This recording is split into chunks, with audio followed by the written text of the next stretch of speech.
Have you ever wondered why the cost of meat can be cheaper than a punnet of blueberries? Or why you can buy burgers in fast food chains for as little as $1?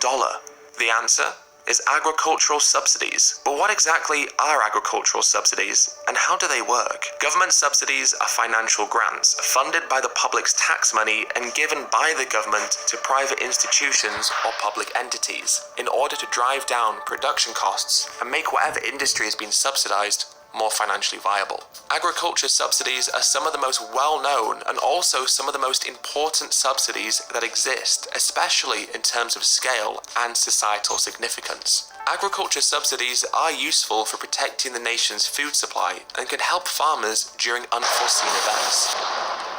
However, when it comes to subsidies, it's not all positive. For example, it is reported that globally, the public provides more than $1 million per minute in global farm subsidies. However, only 1% of that figure is being used to benefit the environment. Globally, the majority of agriculture subsidies for food go towards animal farms and crops such as corn and soybean, the majority of which is used as animal feed. In essence, the majority of our tax money is being used to drive down the prices of the food that is destroying our environment the most, as well as causing our leading diseases and illnesses, drastically increasing our risk from infectious zoonotic disease, and causing suffering to tens of billions of animals every single year.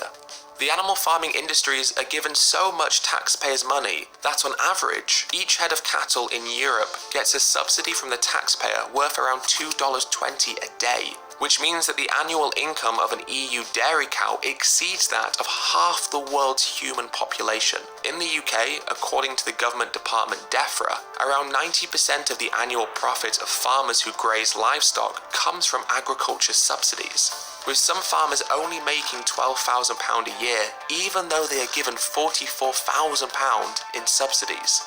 Whilst for comparison, only 10% of fruit farmers' annual profit comes from subsidies. In essence, our tax money is being used to prop up industries that are simply not economically viable without huge amounts of government handouts. It's a similar story in the US, where tens of billions of dollars are given to farmers every year. And on top of the regular subsidies, in 2018, Trump gave farmers a $12 billion support package. And in 2019, he gave another $16 billion, mainly because of the trade war with China. However, studies from several economists showed that the amount being given to farmers through the bailouts was worth double the amount they were actually losing from the trade war. And even though farmers are the biggest recipients of corporate welfare, at the same time $5 billion was being cut from programs such as food stamps that help provide food for low-income families. Subsidies don't have to be bad, but there is clearly a need for urgent reform, especially when considering that taxpayers' money is being given to perpetuate systems of farming that are devastating for the environment and rely on animal suffering, and they are being used to prop up systems of farming that are struggling to survive even with the tens of thousands of pounds or dollars from the taxpayer. We may see the price of meat, dairy and eggs and believe them to be cheap, but the system is built on a false economy. These products are not environmentally sustainable or humane, and nor are they financially sustainable either. Ultimately, as it stands, subsidies are being implemented in an absolutely devastating way. But it does not need to be this way. The return of forests in Costa Rica followed the elimination of cattle subsidies and the implementation of payments for improving nature. The vast majority of Julio's 30-hectare farm in northeastern Costa Rica belongs to the jungle. He earns a stipend for leaving that forest intact.